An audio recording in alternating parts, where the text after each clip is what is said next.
Good morning and welcome to Path of Evolution. આપણે ભગવદ્ ગીતા અધ્યાય 2 પૂરો કર્યો. એના સારરૂપ જોઈએ તો ભગવાને પહેલા સાંખ્ય જ્ઞાન આપ્યું. એટલે કહેતા આ જે પ્રકૃતિનું પરિવર્તનશીલ જે જ્ઞાન છે એ કેવું છે? પરિવર્તનશીલ છે.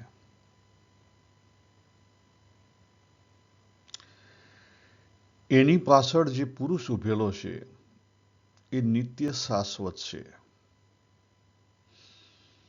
જો આ જ્ઞાન જેમ છે તેમ એક્સેપ્ટ થાય તો કોઈ પ્રોબ્લેમ ના આવે, પણ આપણાથી એક્સેપ્ટ થતું નથી. પછી ભગવાન રિયાલિટી બતાવે છે, જેને ઘણા લોકો કર્મયોગ કહે છે, પણ ભગવાન પછી નીચે ઉતર્યા અને કર્મયોગ ઉપર પહોંચતા પહેલા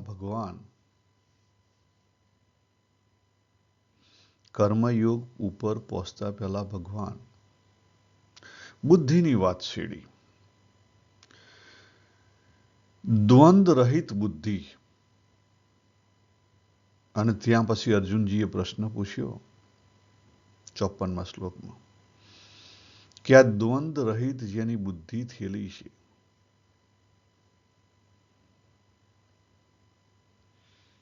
એના કેવા લક્ષણો, અને એમાં પછી ભગવાને આગળ વાત કરી છેક 72મા શ્લોક સુધી. એ બધી ભાવની વાત કરી.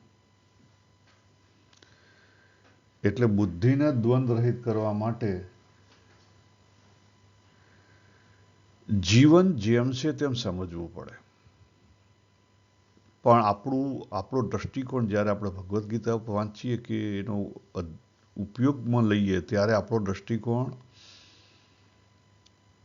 આપણા જીવનમાં જે કંઈ અનુભવ થાય છે, જે ભાવ આપણે એક્સપ્રેસ કરીએ છીએ એ તરફ જતી જ નથી દ્રષ્ટિકોણ.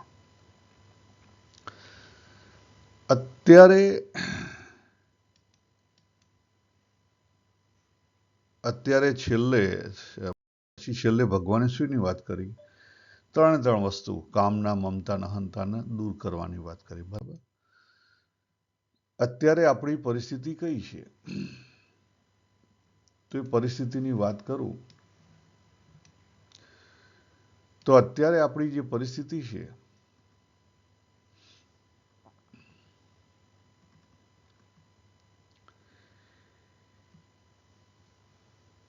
એ પરિસ્થિતિ આપણે અનેક પર્સનાલિટીમાં વહેંચાઈ ગયેલા છે. અનેક પર્સનાલિટીમાં વહેંચાઈ ગયેલા અર્થ શું?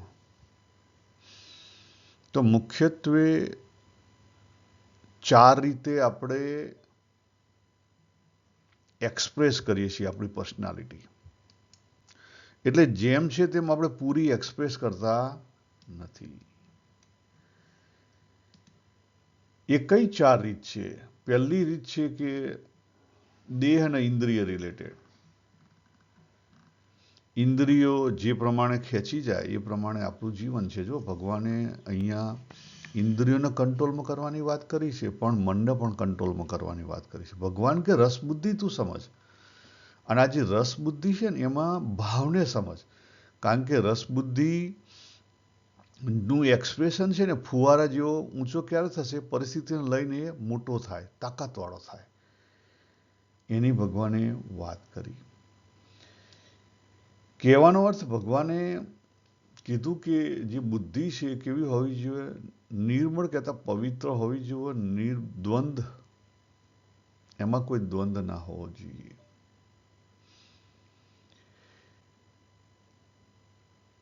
તમારો ભાવ કેવો હોવો જોઈએ? પવિત્ર હોવો જોઈએ. ચિત્ત કેવું હોવું જોઈએ? કામના રહિત હોવું જોઈએ. અને જીવ કેવો હોવો જોઈએ? તૃપ્ત હોવો જોઈએ.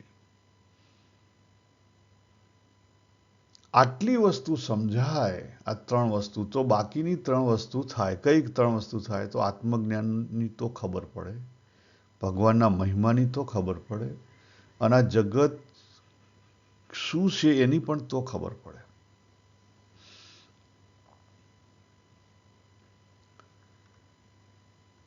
આપણી જે પર્સનાલિટી છે અત્યારની, તમે જોજો કોઈ એક્શનમાં તમે અંતરદ્રષ્ટિ કરો જાતે, મારું નહીં માનો, અંતરદ્રષ્ટિ કરો. કેટલાક સમયે તમે દેહને ઇન્દ્રિયો મુજબ સેન્સ્યુઅલી આપણે વર્ક કરીએ.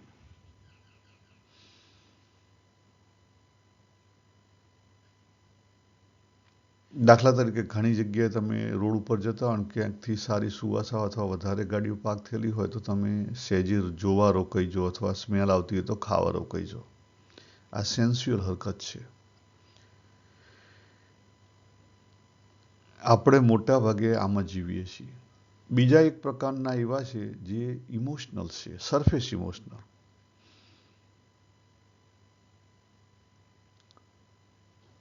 સરફેસ ઇમોશનલ એટલે તમે સત્સંગમાં બેઠા હો અને બહારથી ગોટાની સ્મેલ આવે અને તમને ગોટા ભાવતા હોય તો સત્સંગમાં તમારું શરીર બેઠું હોય, તરત જ મન ત્યાં હેડવા માંડે. મન લઈ જાય. એ કેવું છે? ઇમોશનલ. મન લઈ જાય. પેલામાં ઇન્દ્રિય લઈ જાય, આમાં મન લઈ જાય. ત્રીજું છે હેબિચ્યુઅલ, એટલે આપણે જેને સબકોન્શિયસ કહીએ. આપણું સાયન્સ એવું કહે છે કે 90% આપણી હરકતો સબકોન્શિયસ થાય. એમાં કંઈ ખોટું નથી. જ્યાં આપણને,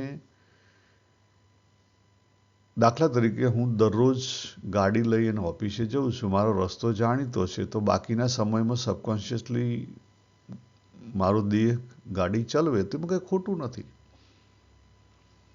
ખ્યાલ આવે?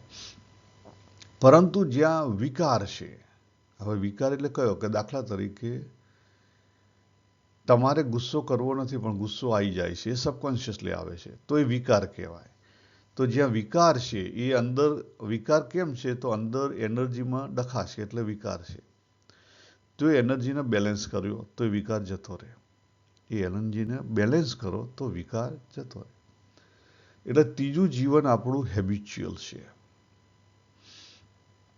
અને ચોથું જીવન છે બુદ્ધિશાળી અથવા control mind, robotic control mind. આપણે બધા કંટ્રોલ માઇન્ડ જીવીએ છીએ. આપણને ખબર છે કે ઓફિસમાં અમુક વર્તન ના કરે, આપણે નથી કરતા. અંદરથી ઈચ્છા હોય તો નથી કરતા, બહાર નથી બતાવતા. વ્યવહાર પ્રસંગે આવું વર્તન કરવું જોઈએ, આમ કરવું જોઈએ, બરાબર. આપણી એક પર્સનાલિટી લઈને ફરીએ છીએ. એ કંટ્રોલ લાઈફ. આ ચારની અંદર આપણે વેચાઈ ગયેલા છીએ. ભગવાને 7મા અધ્યાયના પહેલા શ્લોકથી જ વાત કરી ત્યાં કે ભગવાન કહેવાનો અર્થ શું કહે છે? ભગવાન અહીંયા બીજા અધ્યાયમાં પણ કે તું તારી જાતને જેમ છે તેમ સ્વીકાર. પહેલી વસ્તુ, જેમ છે તેમ આપણી જાતને સ્વીકારી, એનો અર્થ શું થયો? આપણી અંદર રહેલા જે રસ રુચિના અંગ છે એને ઓળખવા પડે. એટલે ભગવાને ઘણી બધી જગ્યાએ સ્વધર્મની વાત કરી. સ્વધર્મ એટલે ખરેખર તો આત્માનો ધર્મ થાય, પણ આત્માના ધર્મને પહોંચવા માટે પહેલા આપણે બધા અલગ અલગ રોલ મુજબ ધર્મની વાત કરીએ છીએ, બરાબર. ભગવાન એની વાત નથી કરતા. ભગવાન, આપણે જે રોલ પ્રમાણે વાત કરીએ છીએ ને એના ભગવાન શું કહે છે? અંદરના રસ રુચિના અંગ મુજબની વાત કરે છે.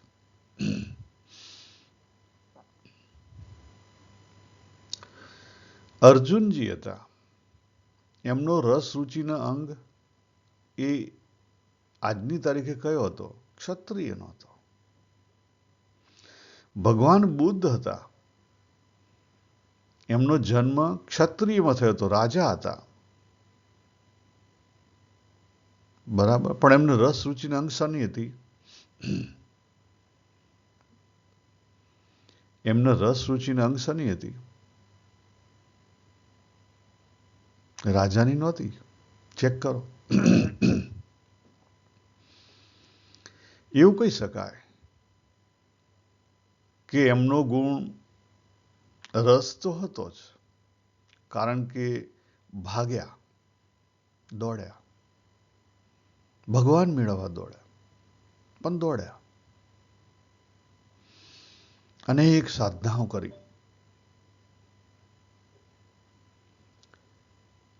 અને પછી સાધનાઓ મૂકી પણ દીધી.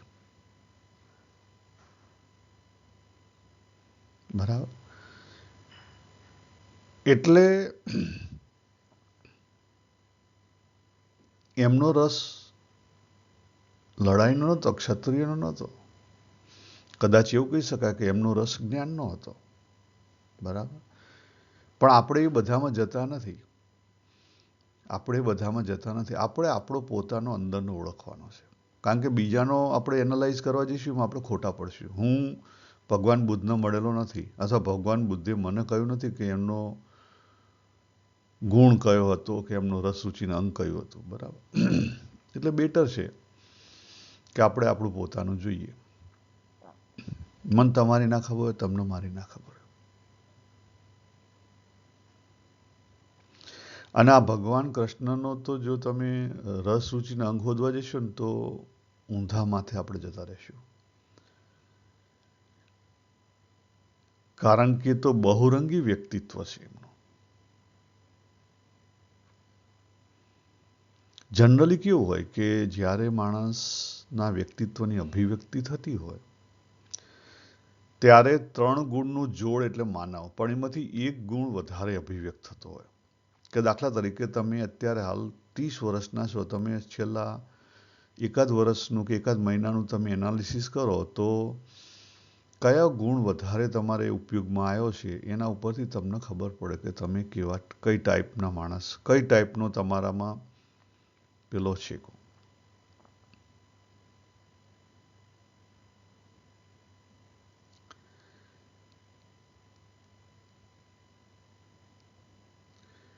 બીજી વસ્તુ કહું તમને,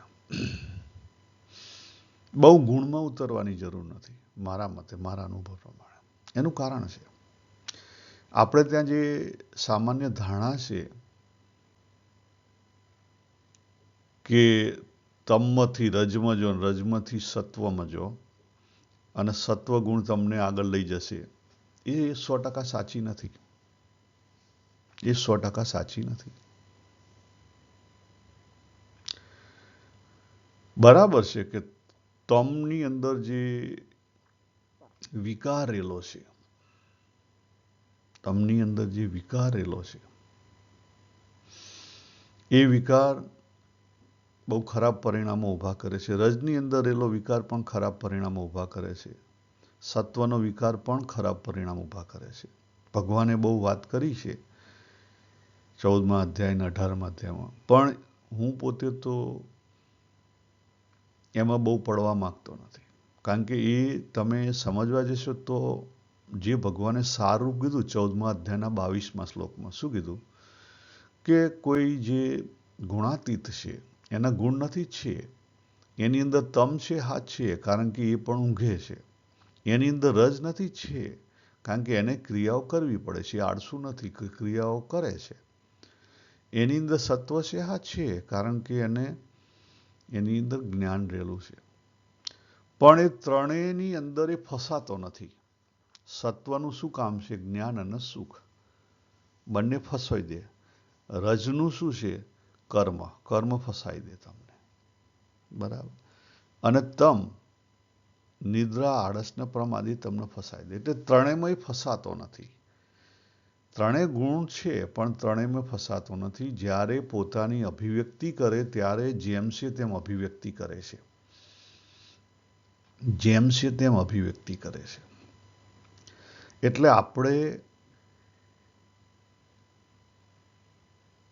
આને મહત્વ આપવાનું છે. હવે જો આપણે વાત કરી હતી આગળ કે તમ છે, તમમાં વધારે કેમ ના જવાય એનું કારણ કહી દઉં તમને. એ કેમ ના જવાય વધારે એનું કારણ કહી દઉં. આપણે જેવું જગતમાં નાખીશું એવું પરત આવશે. પ્રતિધ્વનિ. જેવું જગતમાં નાખીશું એવું પરત આવશે. તમે નેગેટિવિટી નાખશો તો નેગેટિવિટી પાછી આવશે, તમે રજ નાખશો તો રજ પાછું આવશે. બરાબર. તમે સત્વમાં નાખશો તો સત્વ પાછું આવશે. પણ કયું સત્વ નાખો છો એ યાદ રાખો, એ યાદ રાખશો.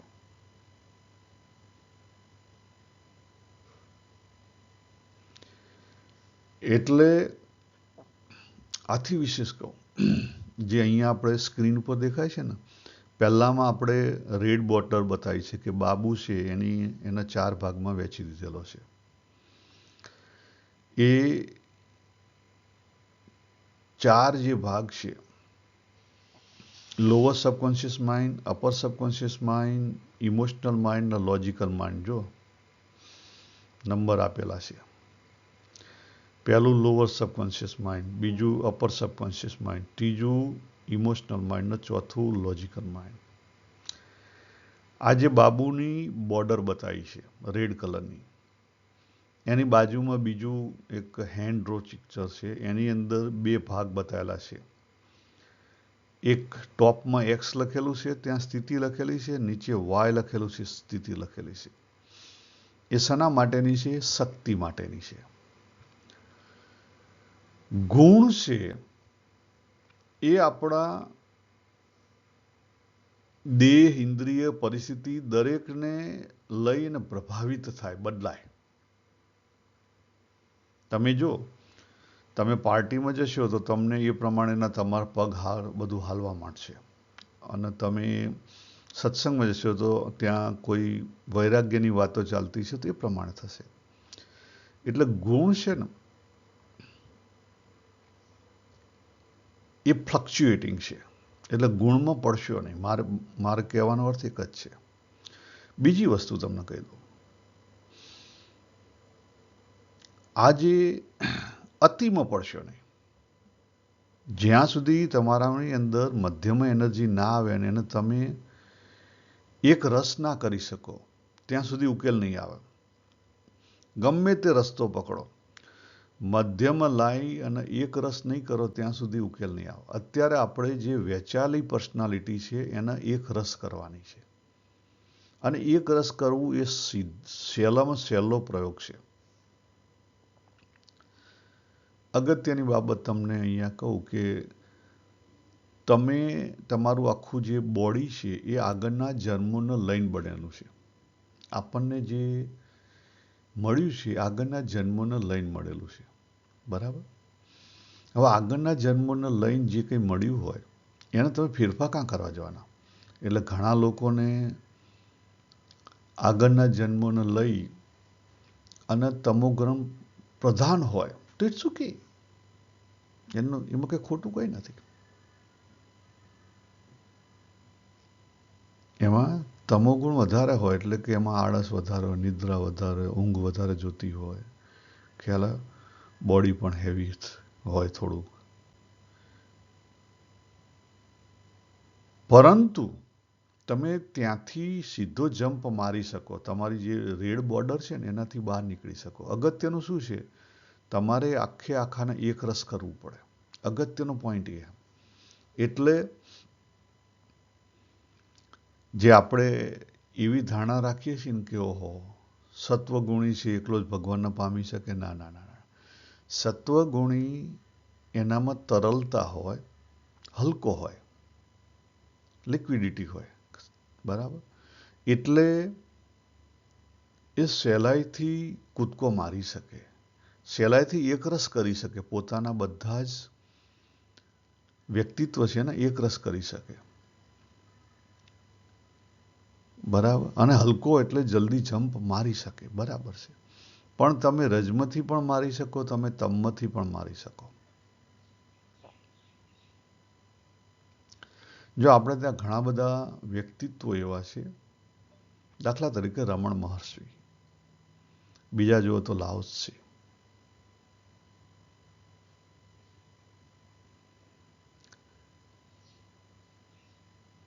જે શરૂઆતથી જ કહે છે કે તમે જે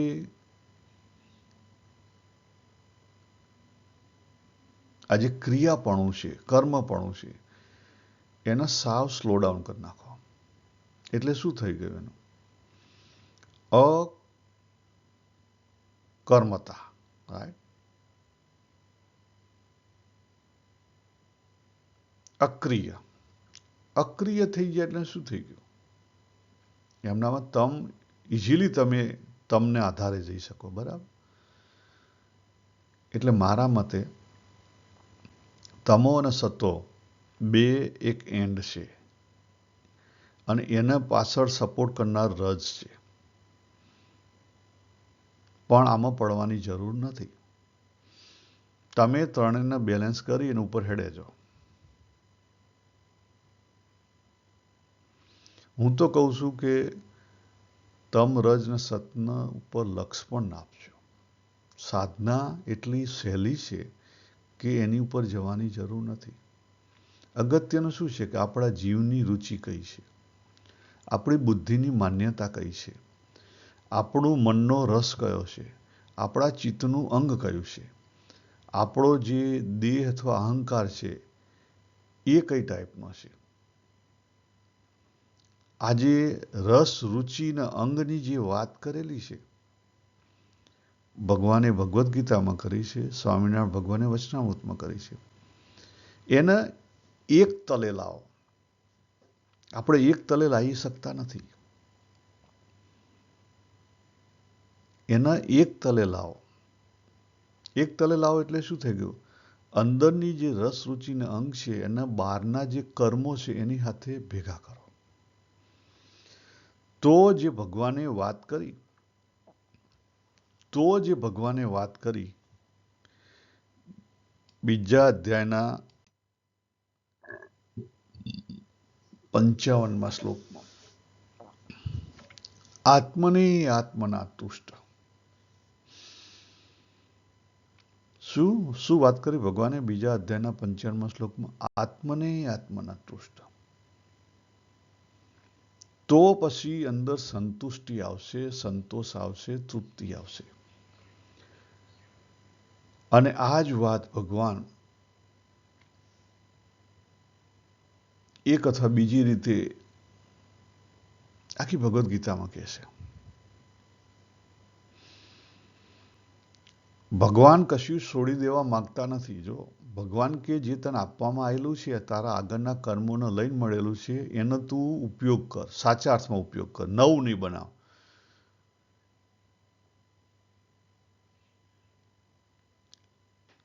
આપણે બુદ્ધિશાળી થઈ ગયા એટલે લોકોની બીજી માન્યતાઓ પકડી છે. આપણી અંદર જોતા નથી કે આપણે રસ રુચિનો અંગ કયો છે. આપણે બીજાની બિલીફો પકડવા જઈએ છીએ, બીજાનો ધર્મ પકડવા જઈએ છીએ. અર્જુનજી અત્યારે હાલ એ જ કર્યું. અર્જુનજી શું કર્યું પહેલા અધ્યાયમાં? ભગવાનને કે મારો ક્ષત્રિય ધર્મ છે પણ મારે લડાઈ નથી કરવી.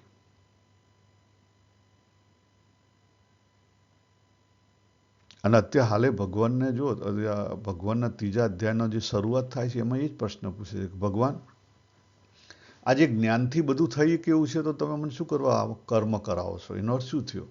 કે મારે બ્રાહ્મણ જેવા જ્ઞાની થઈ જવું છે, મારે લડાઈ નથી કરવી, ક્ષત્રિય જ નથી રહેવું. બરાબર.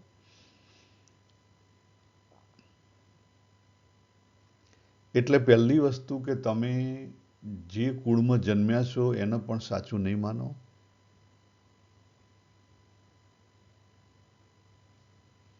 ભગવાન બુદ્ધ, ભગવાન મહાવીર બંને રાજાઓ હતા, સાધુ થઈ ગયા. એટલે સંજોગો પ્રમાણે, સંયોગો પ્રમાણે તમારો જન્મ થયેલો હોય પણ આપણે દરેકે શું કરવાનું છે? આપણી રસ રુચિના અંગ જોવાના છે. એટલે જે કંઈ કાસ્ટ છે દેહની અથવા જન્મને લઈને એની ઉપર મહત્વ નહીં આપો. મહત્વ આપો તો તમારા ભાવને આપો, તમારી અંદર રહેલી રસ રુચિના અંગને આપો. કારણ કે બુદ્ધિને પણ નહીં આપો. બુદ્ધિની માન્યતાઓના કોઈ ઠેકાણા નથી. તમે ચેક કરો જાતે. આજ જે ઉંમરે તમે ઉભેલા છો એમાં બુદ્ધિએ કેટલી માન્યતાઓ બદલી. તમારી રુચિ નહીં બદલાણી હોય, જો ચેક કરો. પણ બુદ્ધિની માન્યતાઓ બદલાણી હશે, ચેક કરો. અને બુદ્ધિ આપણે છેલ્લે ડેવલપ કરીએ છીએ. આપણે બુદ્ધિને છેલ્લે ડેવલપ કરીએ છીએ. આપણે જન્મ્યા એટલે પેલું આપણે પિક્ચર બનાવેલું હતું ને, એ આ પિક્ચર જોઈએ. જો આ પિક્ચર, આપણે જન્મ્યા એટલે એક નીચેનું લોઅર સબકોન્શિયસ માઇન્ડ લઈને જન્મ્યા. પછી લગભગ 3-4 વર્ષ સુધી આપણે ઇમોશનલ માઇન્ડ 3 નંબરનું ડેવલપ કર્યું. 3ની સાથે 2 ડેવલપ કર્યું, હેબિચ્યુઅલ અપર સબકોન્શિયસ માઇન્ડ. અને 5 થી લગભગ 12-13 વર્ષ સુધી આપણે નંબર 4 બુદ્ધિ ડેવલપ કરી. એમાં પછી આપણે બદલાવ કરતા જઈએ. થોડો ઘણો જે કંઈ બદલાવ કરીએ છીએ આપણે ત્યાં કરીએ છીએ, બીજે ક્યાંય કરતા નથી. જો ચેક કરો, તમારા જીવનમાં તમે ચેક કરો. કેમ? કારણ કે એ બદલાવ સહેલો બદલાવ છે.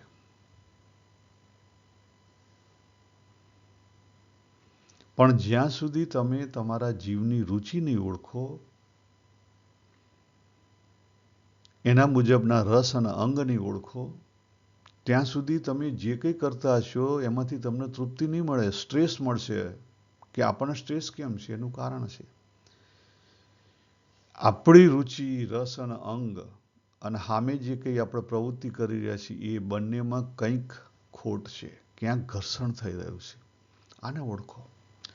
આની ઉપર વિશેષ આપણે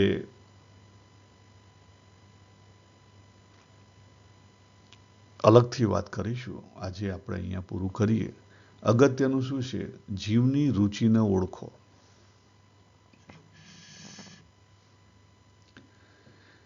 બુદ્ધિની માન્યતા, બિલીફો જે આપણે ચેન્જ કરી છે અને જે લોકના દેખાદેખીમાં આપણે ચેન્જ કરી છે, એના પ્રમાણે જીવન જીવશો નહીં. ત્યાં તમને મુશ્કેલી આવશે, આવશે ને આવશે. તમારા લાઈફમાંથી ચેક કરી લો. આપણે અહીંયા પૂરું કરીએ. સર્વેને જય શ્રી કૃષ્ણ. હરિ ઓમ તત્સત. હરિ ઓમ.